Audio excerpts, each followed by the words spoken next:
Segundo capítulo do nosso programa O Mundo Precisa de um Pai. O grito das crianças. Uma pesquisa sobre a maldição da orfandade paterna. Praticamente todas as grandes patologias sociais têm sido associadas à orfandade. Crimes violentos, abuso de drogas e álcool, gravidez na adolescência, suicídio, todos se correlacionam mais fortemente à orfandade do que a qualquer outro fator. O maior problema do mundo hoje é a orfandade paterna. Você acredita nisso? Você consegue crer nisso? É uma declaração forte, é uma declaração incrível e as pesquisas são impressionantes. Em partes da África devastadas pela guerra e pela AIDS, vemos crianças criando crianças. Avós criam netos nas cidades do interior dos Estados Unidos. Em todos os lugares, há famílias monoparentais e órfãos. Líderes das mais diversas áreas da vida ao redor do mundo estão começando a reconhecer o problema enorme que é a falta de pai. As crianças estão chorando. Elas choram, mas nem sempre sabem por que choram. Algumas conseguem identificar anseio pelo pai, enquanto outras apenas percebem uma profunda falta dentro de si mesmo. Meninos se unem a milícias e gangues. Meninas, prematuramente, se tornam sexualmente ativas, todos em busca de um pai. E essas realidades apenas mostram a ponta do iceberg. Quem vai ouvir seu choro? Minha própria pesquisa confirmou que a vida familiar disfuncional é a maior crise que o mundo está enfrentando, com orfandade paterna no centro do problema. Ao longo dos anos, visitei mais de 100 nações. E quando pergunto quais os maiores problemas enfrentados, encontro os mesmos responsáveis: desintegração familiar, falta de valores morais, desesperada necessidade de educação e o flagelo da corrupção. Em alguns casos, drogas, violência e desemprego são adicionados também. Robert Lewis faz a desconcertante afirmação de que a significativa maioria da perturbação social é causada por homens. Infelizmente, pesquisas feitas nos Estados Unidos abonam suas afirmações. Homens cometem entre 75% e 90% dos principais crimes, 97% dos estupros, 72% dos crimes contra a família e 75% dos motoristas alcoolizados são homens. Estudos adicionais descrevem essa perturbação social ainda melhor. 63% dos suicídios ocorrem em lares cujo pai é ausente. 80% dos estupradores motivados por raiva vêm de lares sem pai. 70% dos jovens que se encontram em alguma instituição de reabilitação governamental vêm de lares que sofrem a ausência do pai. 32% de todas as crianças não vivem com o pai biológico. Crianças de lares sem pais são 2 vezes mais propensas a apresentar problemas emocionais e comportamentais do que as crianças que moram com ambos os pais, pai e mãe. As crianças de lares sem pai terminam o ensino médio e terminam a faculdade em uma média de notas menor, apresentam pior desempenho em testes padronizados e têm maior probabilidade de usar drogas. Mesmo que esses números sejam apenas um reflexo aproximado do resto do mundo, ainda assim pintam um quadro tremendo. Não é um grande insight de lógica dizer que se os homens são grande parte do problema, então temos de ser a maior parte da solução. Como homens, de que maneira podemos mudar nossa cultura? O que significa ser um homem no sentido moral? Quais são as nossas responsabilidades como homens? Primeiro, temos de ver o problema através das lentes da dor das crianças. Devemos treinar nossos ouvidos para ouvir o choro das crianças. Devemos nos tornar conscientes de quão profundamente elas são afetadas pelas decisões de seus pais, pai e mãe. A geração do "Onde está meu pai?". Devido ao crescimento explosivo das taxas de divórcio em todo o mundo, o fenômeno crescente dos trabalhadores migrantes e inúmeras outras razões, a atual geração pode ser justamente chamada de a geração do "Onde está meu pai?". Já imaginou o mundo sob a perspectiva de uma criança? Você pode se imaginar sendo um menino de 8 anos de idade que, ao ir para a cama à noite, não tem um pai em casa para dizer-lhe boa noite? Imagine saber que ele está lá fora em algum lugar, mas você, seu filho, não é importante o suficiente para ele se importar? Deve ser o inferno na terra. O divórcio e a quebra da vida familiar são uma tendência global. 851 mil casais americanos divorciaram-se em 2012. Cerca de 79% de todas as crianças nasceram fora do casamento nos Seychelles. Depois eu explico o que é Seychelles. 51% das famílias em Granada são chefiadas por mulheres. E a proporção entre casamento e divórcio em 2013 em Portugal foi um espantoso 70%. Na África do Sul, algumas tribos têm um costume de que, quando um homem se casa com uma mulher que já tem um ou mais filhos, ele tem a opção de aceitá-la com ou sem seus filhos. Se for sem os filhos, eles, então, de acordo com os costumes tradicionais, são encaminhados para a avó para cuidar deles.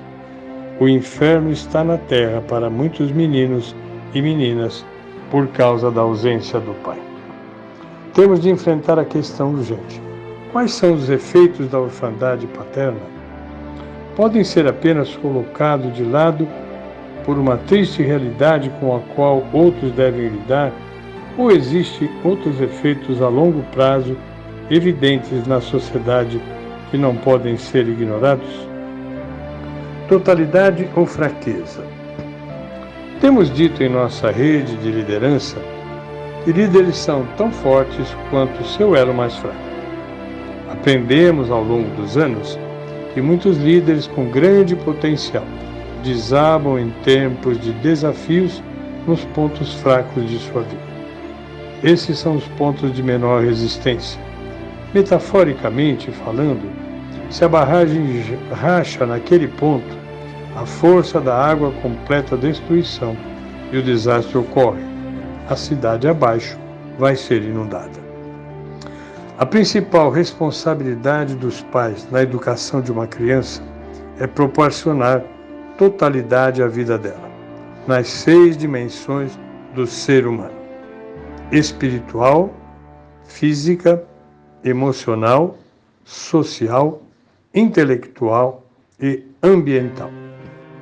Deficiência ou fraqueza em qualquer dessas dimensões não somente impede a criança de alcançar pleno potencial, mas pode também causar muitos prejuízos nos relacionamentos.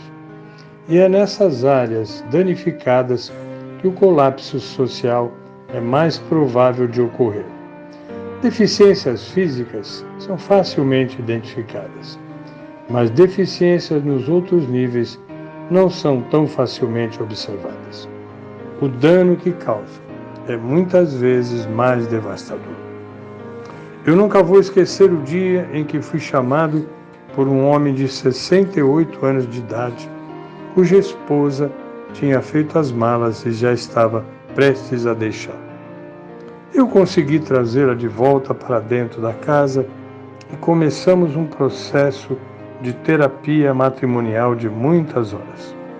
O fator mais crucial sobre a implosão desse casamento era uma incapacidade social que o marido tinha devido a algo que aconteceu com ele quando ele tinha 12 anos de idade.